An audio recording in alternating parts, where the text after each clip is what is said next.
Hey, Rick, how you doing, sir? I'm good. How are you? Getting all stretched out. I'm getting ready. You guys coming to town for the SnoCore? Oh, it's gonna be great. Don't you lie to me. If it's anything less than great, I'm gonna hold you to that. I'll tell you this, man. The first night was in Charlotte last night, and it was insane. So I feel good about it. I feel if that's any indication how this tour is going to go, it's going to be a fantastic tour. You know, we played to a full house, and they loved every second of it. So, you know, for us, I think anytime we come to town, you can I don't mean to say this in an arrogant way. I'm just confident what we do. I think anytime we come through any city, you can expect something great to happen. You know, this band is very prided on our live show, and you know, we have the mentality of, I don't even want to say, you know, just putting on a good night and having an energetic, fun time. Look, we like to get up there as much as people like to watch us. So, you know, that's good. That comes off.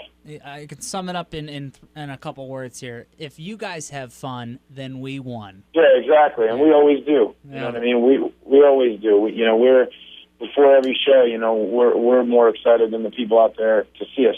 So that's always a good sign of you know, just where our energy is. And honestly, the reputation we've built over the years is just, you know, we're one of the best live bands in rock and roll, man. You know, I know that rock and roll in the whole is kind of unappreciated right now, and it's kind of become underground. But, you know, maybe it needs to become underground to you know, make the flip back over to the top again. That's a good way. Yeah, if you go underground, then the true fans will constantly stay with it. If you're too much in the public eye, nobody has to seek you out. Yeah, you know, we're not in the public eye at all, man. We don't get on TV. We don't get interviews. We don't get barely on the radio anymore, like rock fans in general. And the bottom line is, with all that stripped from us, somehow we're still packing every music club, every place that, you know, people want to get blasted in the face with guitars. They want to let out. They just want to see a rock and roll show. And to me, that's a great sign. I think when they're stripping every form of advertising away from rock bands, and we're still packing clubs, it just shows you that no matter how hard they try, man, they can't quite get rid of us, you know? Do you find like you find a little more pride in something like that, more in like a small? Yeah, sure, everybody wants to do the big stadiums and just hundreds of thousands of people. That's always great. But when you can go city to city and pack a small house constantly with real hardcore fans everywhere you go, do you find that just as fulfilling? My favorite shows to play are not the super small ones where people just stand there and watch, and they're not the super big ones where people just stand there and watch. My favorite shows are the shows where, yeah, your diehards come out, everyone's, you know, either crowd surfing or moving or rocking or you know, they're letting me have a good time, they're having a good time. I love when the place looks like a ruckus, you know what I mean? Like, you know, with this, I always make sure, though, you know, the one thing I do care about is because at the end of the day, I got a lot of rebellion in me. I'm a bad boy in some sense, but I also am a family man. So when people come to the show, I want everyone to be safe. I don't want no one getting hurt.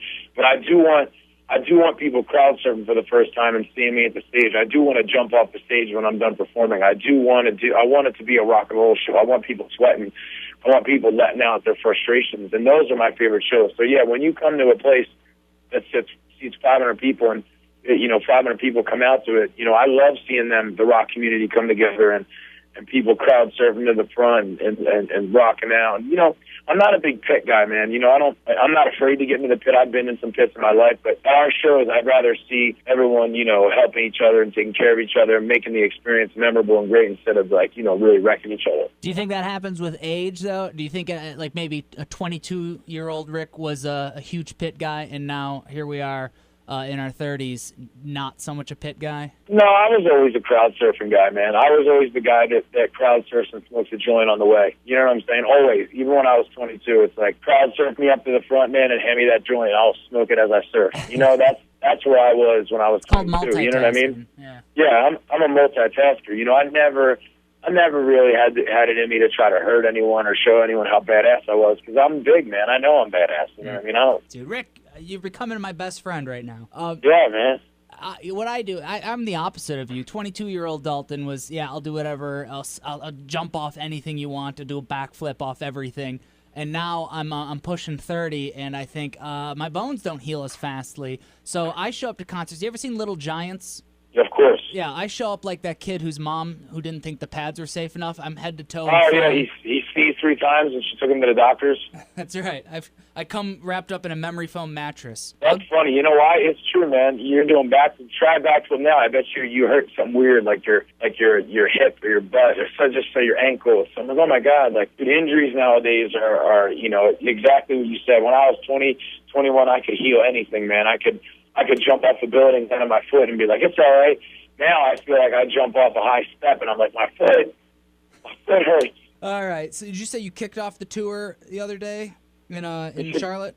Last night in Charlotte, man, and I'll tell you right now, everyone that left that place was talking. They were like, oh my God, that was a great show. And that's not only us putting that great show on, man. That's a testament to every band on this run.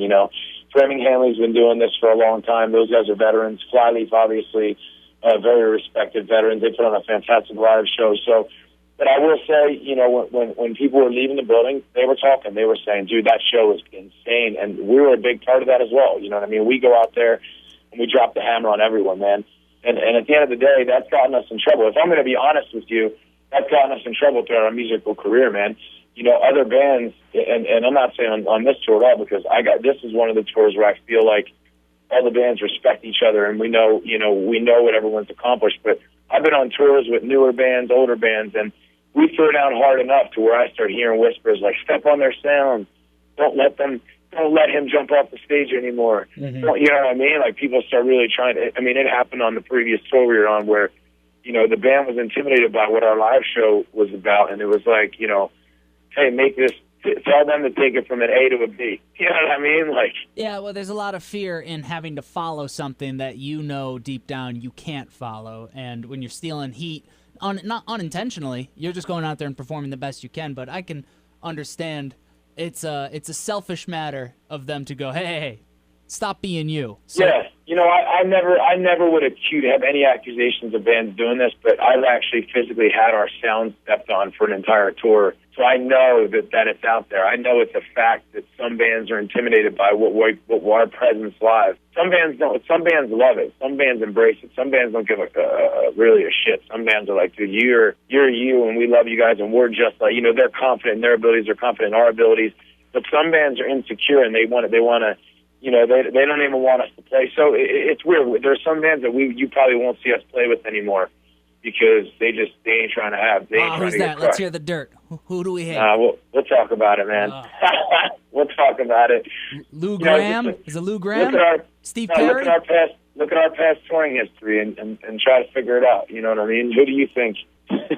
All right. Well, I've got some homework to do now. I'm coming with it on Friday. That's what I'm saying. All right, Rick, man. I'm real thrilled to see you guys this Friday. SnoCore, Flyleaf, Framing Hanley, ADELITAS Way on stage, Upstate Concert Hall.